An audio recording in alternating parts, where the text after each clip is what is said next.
Everybody for the first talk of the day after cheese and wine party. So we welcome Nathan Willis. He will talk about how you can use FreedomBox over Tor Browser. Welcome. Thanks. You're all very brave for getting up this morning.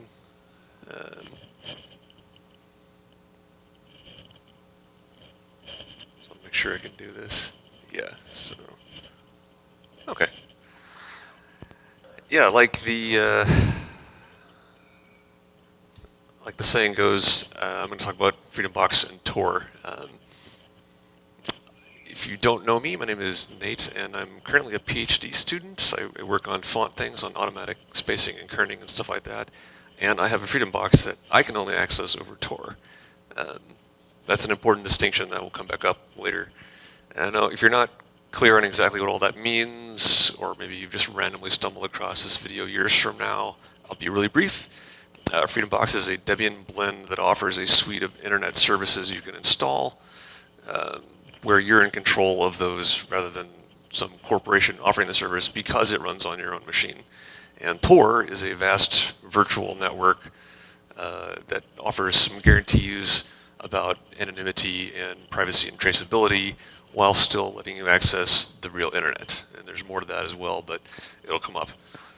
I do want to be upfront, though, that this is definitely a here's what I've tried talk. This is not, I'm not an engineer or a sysadmin really, except when I'm forced to be. So, there will be things that I'll probably get a little wrong, and that's in the spirit of making mistakes in public. We're just going to proceed with that. I am also happy to take questions at the end. I'm going to try and be really short because I unwisely proposed 2 talks, and the next one I'm giving starts immediately after this one, but in a different place, so we can't go long. And finally, just this will come up almost immediately, but I like making diagrams that mean nothing but look pretty, so you're going to see a lot of those, and just ignore all the diagrams and just focus on the words. I know you think I'm kidding about that, but I'm not. So how did we get here? It was kind of a convergence of some unrelated things. Like I mentioned, I moved to start a PhD. That was in January. It was in a different country. Since that's not permanent, I didn't take everything with me, and I kept a server box back in the old country. Originally, I was planning on just using it for things like offsite backup and stuff like that. But I also wanted to install FreedomBox on it because there were packages that were of interest to me, and I was interested in working with the web admin interface and some things like that.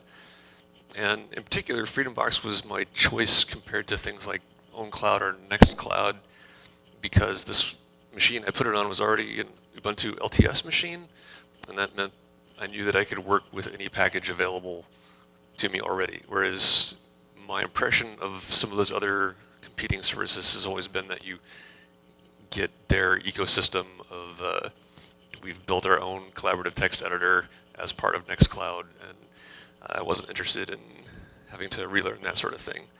So I had all of this set up.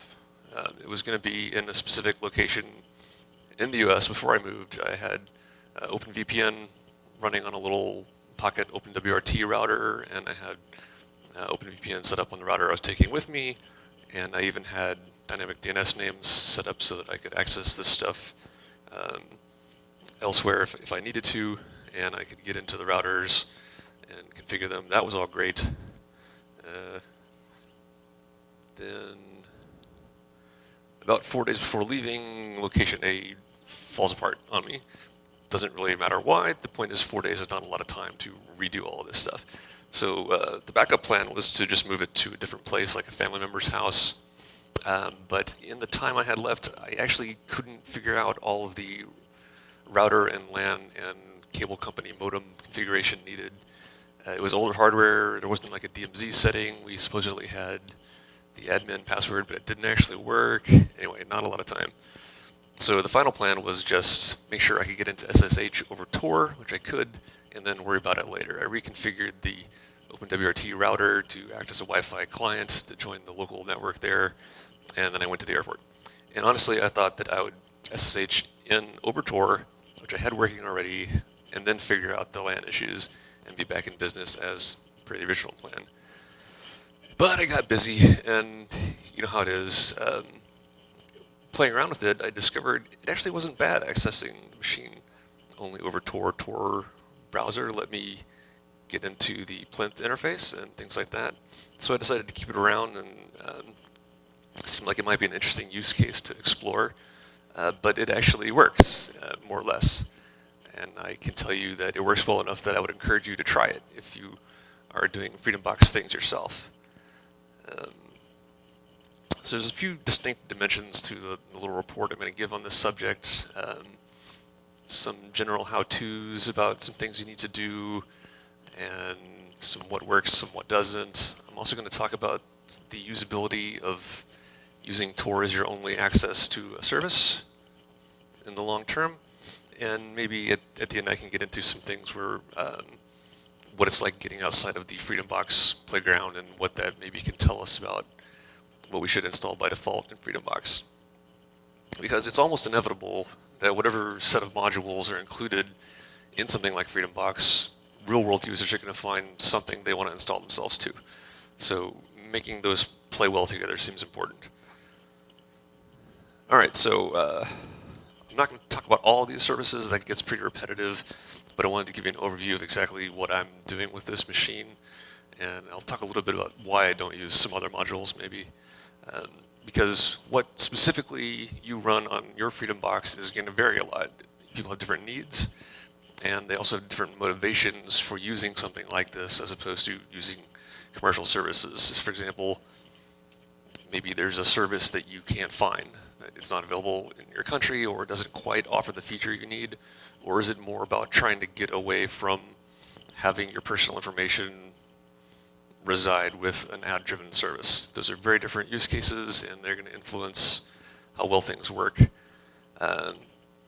This little set, the bullet points there are things that are offered in the main FreedomBox, at least as of the LTS Ubuntu release that I'm using, which I realize is a bit old now.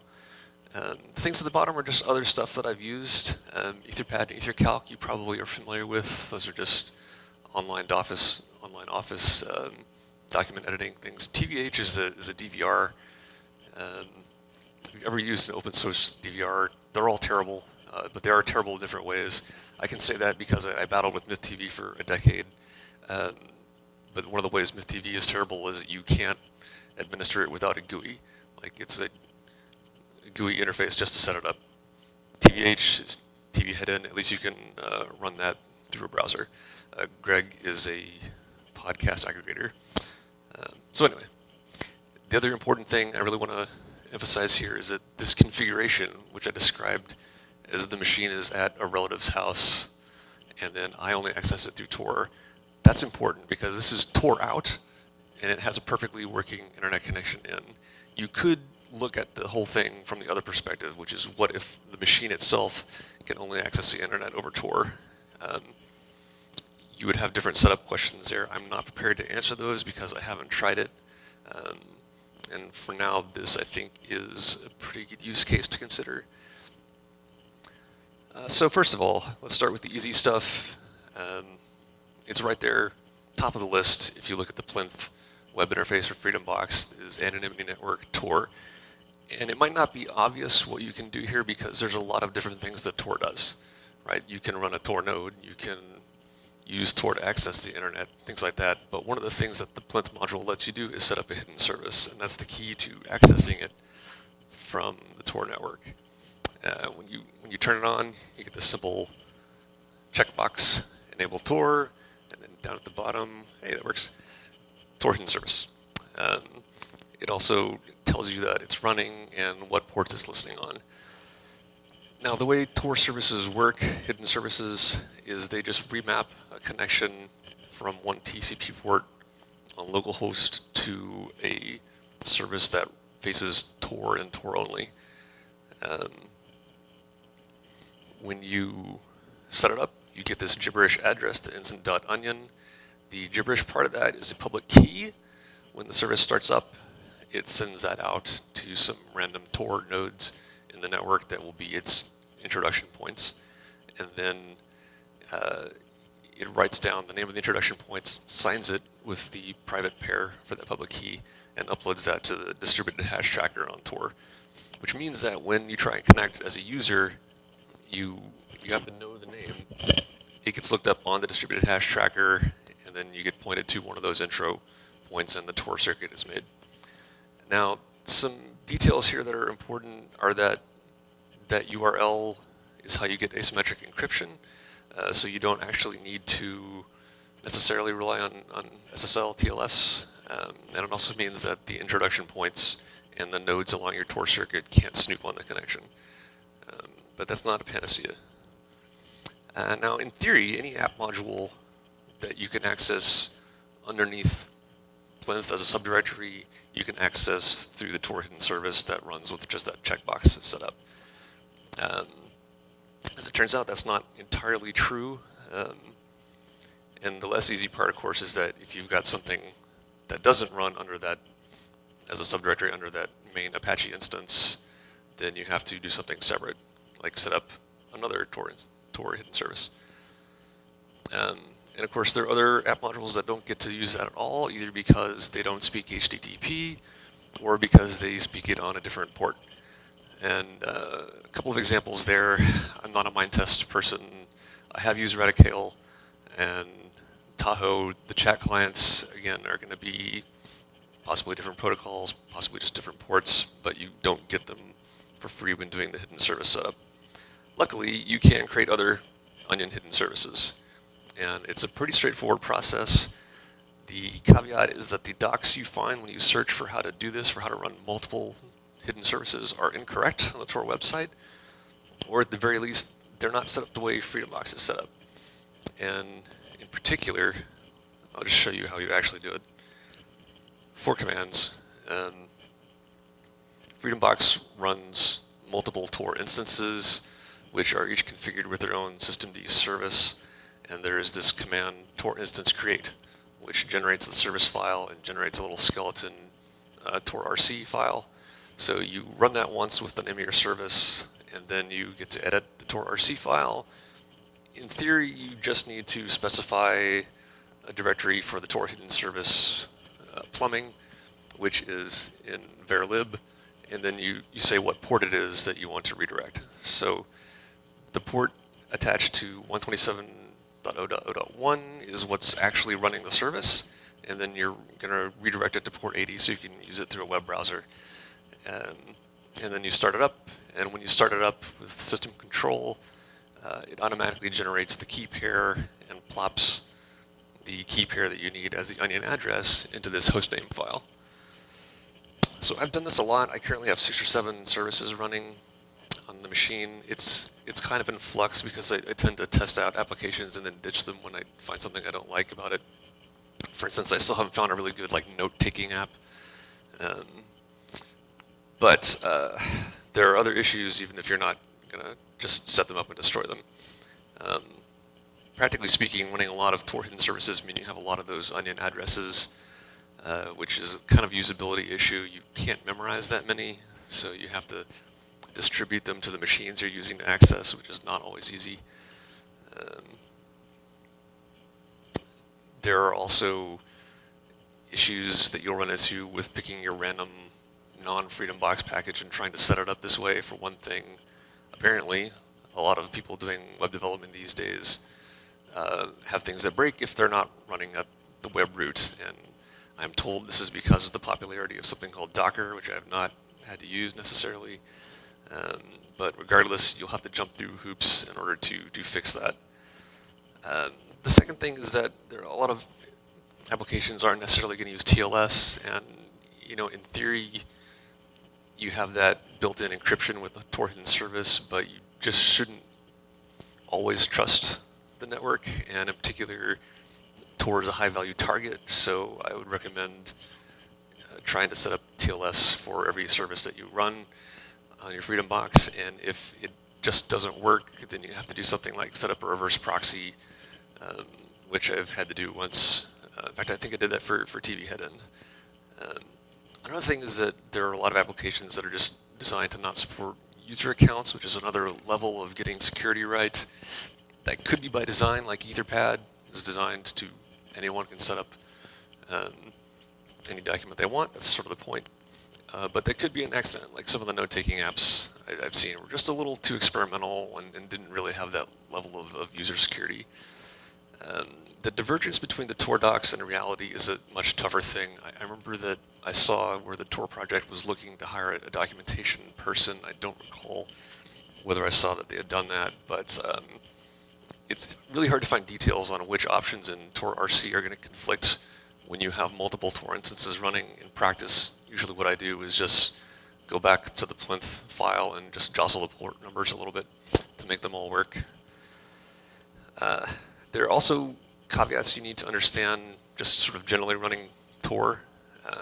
The first and foremost is that many networks block Tor. This is not just if you're living in some repressive nation state where they hate freedom. You can get cut off from your FreedomBox if you just go to, say, a university network where they happen to block Tor. It's going to be harder to debug when something goes wrong if Tor is your only entry point. I've had that a few times where I couldn't figure out what could have gone wrong and just eventually had to send an email to someone and ask them to reboot the machine.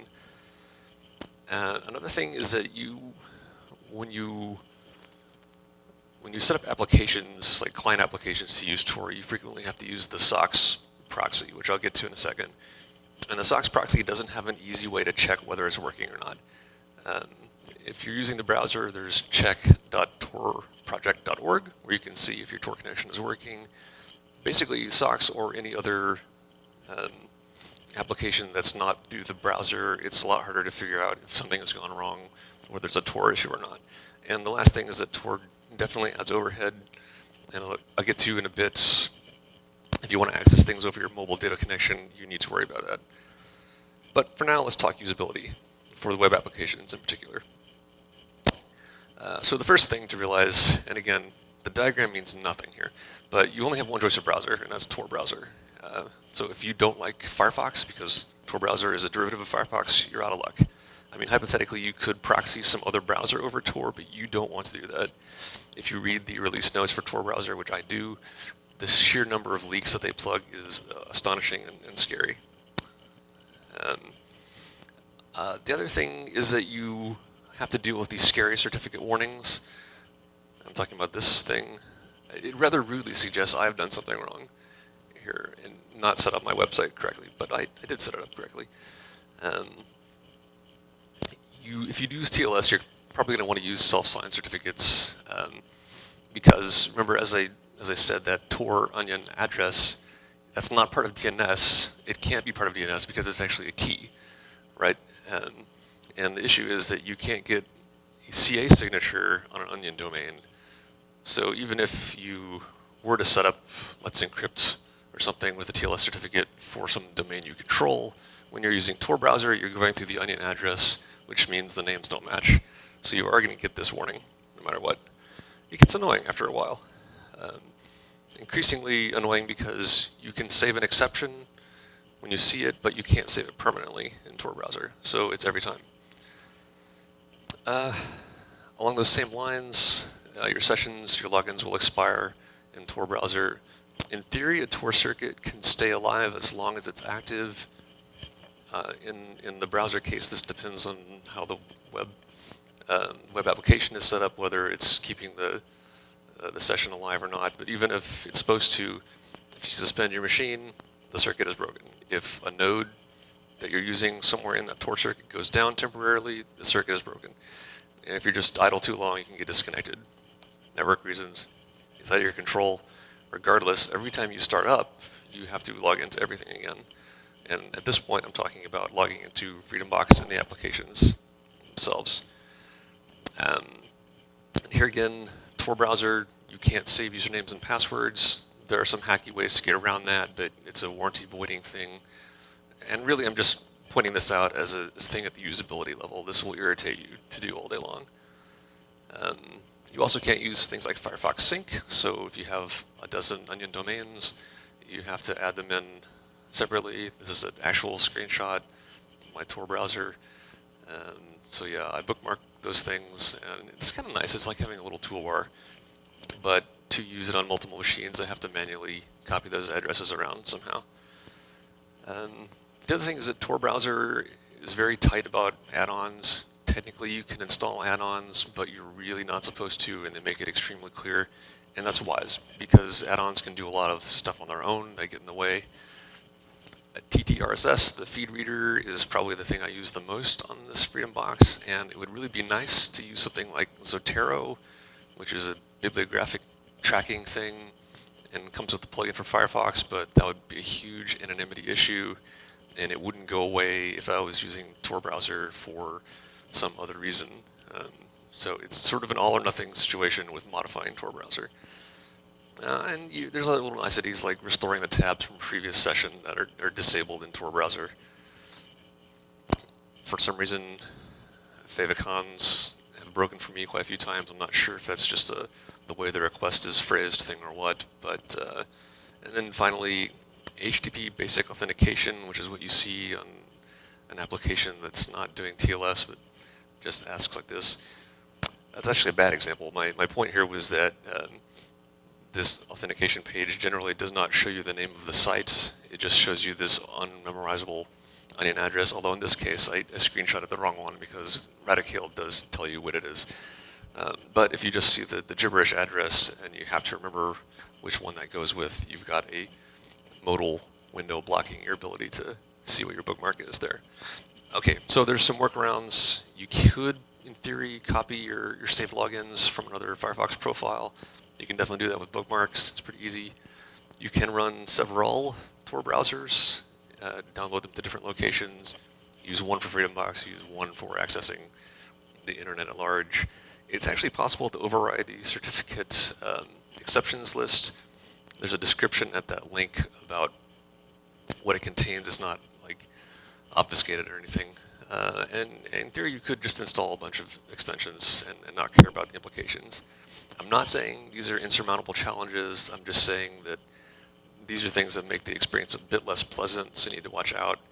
Personally, I think adding all those workarounds just makes it more convoluted and probably isn't worth the effort, considering that there's risks. Okay, moving on. Tor Browser is your interface for all those web services. Onion hidden services are your connection to the web and to certain non-web service endpoints, because you can actually set up that service like you do with SSH to support any other protocol or TCP port that you need to. But in reality, you need to do more than that because you have to use client applications for things. And FreedomBox has a lot of services that do this. There is this Torfy command line app that you can use to launch foo or anything else. What that actually does is it's a wrapper around Tor socks, which is a SOCKS 5 proxy. It also handles DNS, so you're not going to leak lookups. That's not always perfect. Not everything survives being run over a SOCKS proxy without its knowledge. Applications can get too clever for their own good and break down when they try and I don't know, make requests or parse domain names and don't understand onion addresses, that sort of thing. It's not every app you have this issue with. There are a lot of apps that have proxy support built in. It feels like less of those than there used to be. So if you find one, great, your problem is solved. You also need to realize, though, that Tor does not support UDP. It would mean re-architecturing the entire Tor network. So if you want to do that, you can tunnel it over SSH outside of Tor. I haven't tried that. It's significantly more work. The reason I haven't tried it is I haven't tried to use it. Anyway, let's look at an example of something that gets outside Tor Browser. And I'm going to use Radicale. This is a WebDAV-based client and calendaring application. So CalDAV and CardDAV are the standards. Technically, the difficulty with Radicale is, well, I'm not sure how to classify this, but there is an HTTP front end, but it's the WebDAV API endpoint. It's not a web application that you can use to set up your calendar. It's also interesting to note the FreedomBox docs say that the Radicale endpoint is accessible underneath plinth, but it actually runs on a different port. I'm not sure if something happened that's unique to my machine. But regardless, you need to find a client application to actually use it to create a new calendar if you want more than one, to create your events, to modify them, to create contacts, that sort of thing. So Lightning is generally the answer on a desktop machine for something like CalDAV. It's not so easy here, though, because Lightning is tied into Thunderbird. And if you want Thunderbird to use Tor, there's an extension for that called Tor Birdie. I never found a combination of settings that would actually get that to work. Tor Birdie is fine. You can test that. My suspicion is that Lightning is doing something too clever when it shouldn't. Lightning doesn't get as much attention as something like Firefox, so I'm not trying to criticize them. Whether it's Lightning being too clever about the URLs or what, you never actually connect to the DAV endpoint there. There's other possibilities for what the issue is. Maybe Tor Birdie is not actually proxying DAV correctly. It's designed to handle SMTP and IMAP. So I don't know. I gave up. I honestly never really liked the user interface that you got with Lightning, so I moved on. You could say, okay, what about GNOME Calendar? This is a lightweight application. It doesn't have all the baggage of having a built-in web browser and that sort of thing. The thing is, GNOME Calendar actually uses Evolution Data Services to get its calendars. So if you want to torify GNOME Calendar, you have to also torify EDS where the calendar comes from. EDS actually gets its calendar accounts through GNOME Online Accounts, and those two lower-level services are definitely not expecting to have to deal with onion domains. It might be a different story if you were using Tor as a system-wide VPN. I don't know. And it's also possible that you just run into issues with Torify itself, because what it does is make a best guess when launching the application. And so SOX is fine for some things, but maybe just throwing too many different protocols at it at once is gonna crash it. Regardless, ultimately, torifying a lower-level system service like EDS and GNOME Online Accounts is a bad idea because it will break other things on the system, which is not what you want. Eventually, what I did, this was just a couple of weeks ago, is I started working with InfCloud, which is a web front end to Radicale. I have it like partially working. There's a lot of assumptions in the code about whether the DAV server lives on the same machine as the InfCloud application itself, and it has protections in place against cross-site scripting and things like that. That makes it hard to do when it's actually on the same machine, but it has two different addresses and they're both .onion addresses. And some of this is stuff that you can figure out on the back end, but some of these assumptions are hard-coded into the front-end JavaScript stuff. So I'm not recommending you do that yet, but I think that's probably the best way forward. In reality, there's a much easier solution for mobile, which I'll get to in a minute or two. Different example, IRC bouncers, IRC redirection points, so they stay logged in for you. I've tried both ZNC and Quassel on this. Neither one has SOX support built in, at least not on the versions I've been able to found. You also have to then deal with the IRC client issue, and there's varying support for things like self-signed certificates. You want to use a TLS certificate generally. Sometimes the IRC network also mandates that you have a different kind of certificate, like Freenode uses SASL, I guess. And you will have a hard time probably getting all of those certificates layered on top of each other in a way that it works. Also have to worry about the clients. Clients can be really smart and decide that you've been disconnected. Polari is the worst, in my opinion, about that. Whenever it disconnects you, I guess for some reason it destroys its trust memory of their certificates. So then when it reconnects, you then have to re-add exceptions to all the self-signed certificates and things. Honestly, I'm not sure it's worth it for me to have, I can use IRC on a local machine. I like the idea of having the bouncer stay logged in for me, but I haven't reached happiness there. The point is really just that this is a different sort of set of worry than you have with the web applications. Anyway, moving on.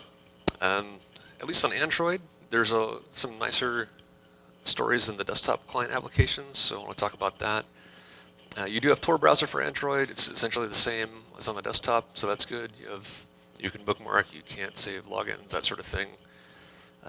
There's an app called Orbot, which can act as Torify and allows you to selectively tag apps as always using Orbot.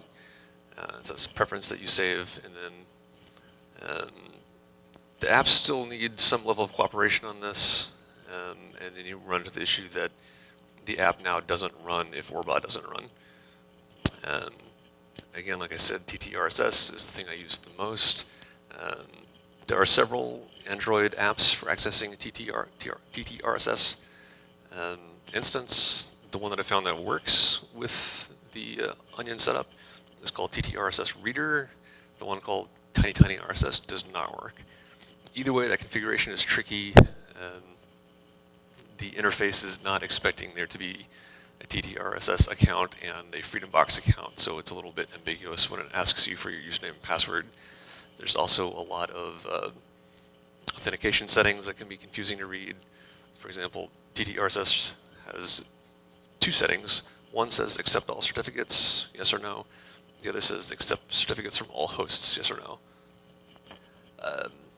I think I know what they're getting at there, but only after a lot of deep meditation.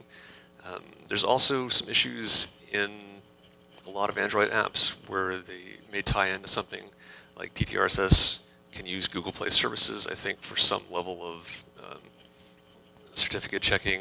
There's at least a switch to disable that, but you need to be aware of that if your goal in running FreedomBox is to stay away from that sort of corporate infrastructure.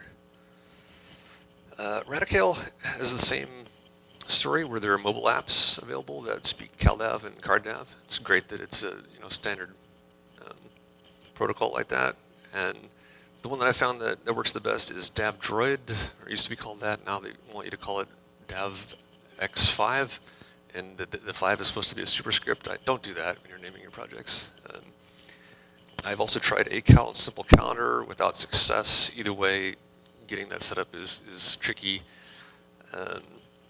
But like I said earlier, Radicale running on FreedomBox doesn't give you a UI to create calendars or to create events. So you will have to do something like this just to get started. But it's convenient. And you also, when you're looking at apps, you need to be sure that they do create calendars, because not all of them do. There are some that are just designed to synchronize a CalDAV source with your Google Calendar, your Android calendar or whatever.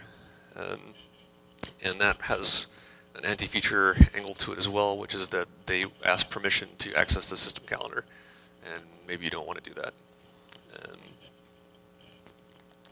I think, oh yeah, DAV-Droid does have one additional anti-feature, which is that when you sign in with your username and password for the Radicale instance, it asks you if you want to save it to the phone's password service, which will sync it. Maybe you choose good passwords, that's not an issue, but it's the kind of thing you have to check. So, assessment time. I've had this going for about 7 months. Looking back on that, how does FreedomBox fare? Well, your FreedomBox use case may differ a lot from mine.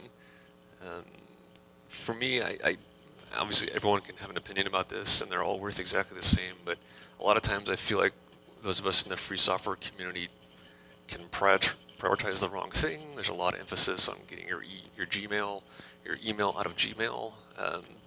To me, I feel like calendar and contacts are much bigger privacy targets than we're aware of.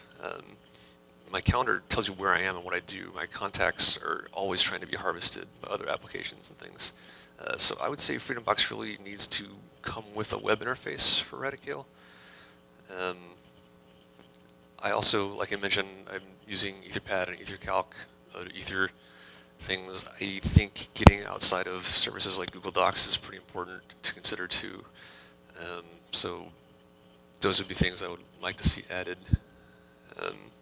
On the other hand, there are a lot of text-based chat programs in FreedomBox, and I'm not sure that that's really so important anymore. Maybe some of the publishing apps I would have used if they were more modern, like Mastodon. We'll see. The last one, though, I sort of feel like we ought to make it easy to publish a free software project. So to offer something like GitLab or something lighter weight than GitLab out of the box and FreedomBox might be useful to people. A few other set of comments, not about the modules themselves. It's you can add your own admin module to Plinth, but it's not easy to do. It's Django. I've done just enough Django development in my time to appreciate it, but the process is repetitive if you do this multiple times. So I feel like maybe we could make that simpler to just add something and get that checkbox to turn it on or off. Doesn't seem undoable to me. And then the client applications, like every module that you install that needs a desktop client application, it says that and gives you a link in the Plinth interface. I think we could go further on that. And it's often in free software you face this wall of choice as soon as you decide to do something. Oh, you want to run a free operating system? Great. You need to choose a distribution, which is a word you've never heard before, and you have no information on how to do that. So good luck. And whichever one you choose, it's your tribe for the next 10 years. And that happens in smaller ways too. If you want to set up Mastodon, the first thing you have to do is choose an instance. I don't know. We could make that a little bit nicer, I think. Specifically, I feel like maybe we ought to work better on the mobile side of things first. The reason I didn't really use those text chat applications is that I use things like Signal and Telegram, and so do most people I know. There's different challenges with mobile apps and desktop apps, but it's worth maybe collaborating more closely between the desktop world and the mobile world. Mobile apps bit rot quicker, it seems like, or at least at the whim of Android. And then also, it's probably obvious, but I think making everything work on Tor is a great idea. At the beginning, I thought this was a quirky corner case, but it does more than reveal amusing usability issues. I think there are benefits for real people to making this work. I think we ought to support letting any module be Torified through the Plinth interface. That'd be a big win. If we do that, I think we get to pick our spot on this meaningless graph and make things better. So that's all I have to say. Thank you for listening. Here's how you can bug me about things. We have a few minutes. If there are questions, I'd be happy to field them. And then I have to rush off to the other room and give my other talk. So, thanks.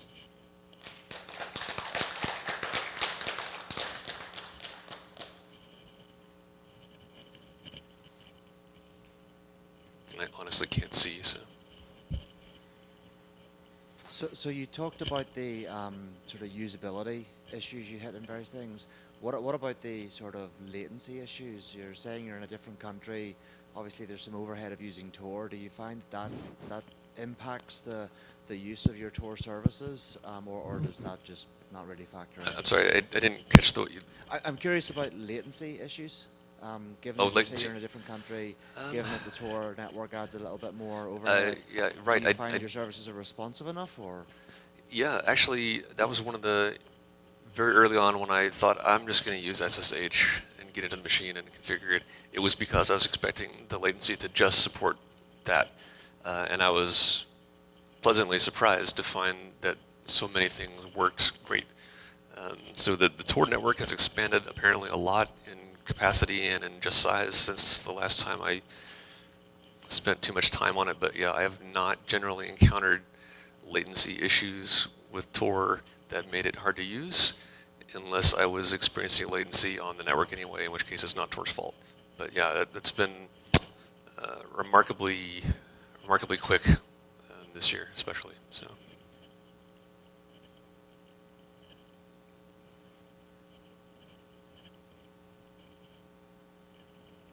So when there are not more questions, then thank you very much. All right, thanks.